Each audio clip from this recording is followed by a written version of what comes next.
أعوذ بالله من الشيطان الرجيم. بسم الله الرحمن الرحيم. يا أيها الناس اتقوا ربكم إن زلزلة الساعة شيء عظيم يوم ترونها تذهل كل مرضعة عما أرضعت وتضع كل ذات حمل حملها وترى الناس سكارى وما هم بسكارى ولكن عذاب الله شديد. الله أكبر الله أكبر لا إله إلا الله والله أكبر الله أكبر ولله الحمد. الله أكبر الله أكبر لا إله إلا الله والله أكبر الله أكبر ولله الحمد.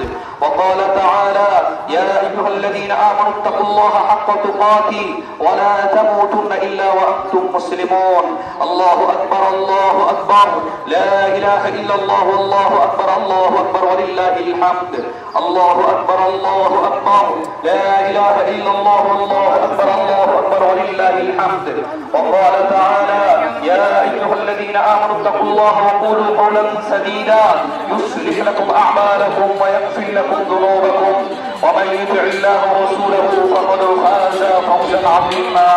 الله أكبر الله أكبر لا إله إلا الله والله أكبر الله أكبر ولله الحمد.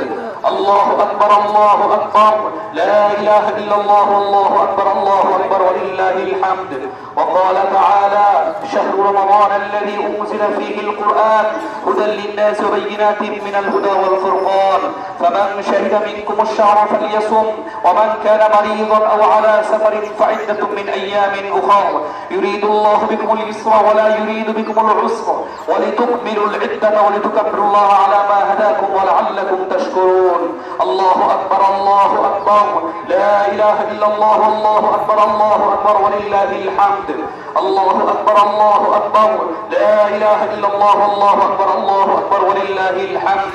وعن عبد الله بن عمر رضي الله تعالى عنهما قال قال رسول الله صلى الله عليه وسلم بني الإسلام على 5 شهادة أن لا إله إلا الله وإقام الصلاة وإيتاء الزكاة والحج وصوم رمضان. الله أكبر الله أكبر لا إله إلا الله والله أكبر الله أكبر ولله الحمد. الله أكبر الله أكبر لا إله إلا الله والله أكبر الله أكبر ولله الحمد. وعن أبي هريرة رضي الله تعالى عنه قال قال رسول الله صلى الله عليه وسلم من صام رمضان إيمانا واحتسابا غفر له ما تقدم من ذنبه. الله أكبر الله أكبر لا إله إلا الله والله أكبر الله أكبر.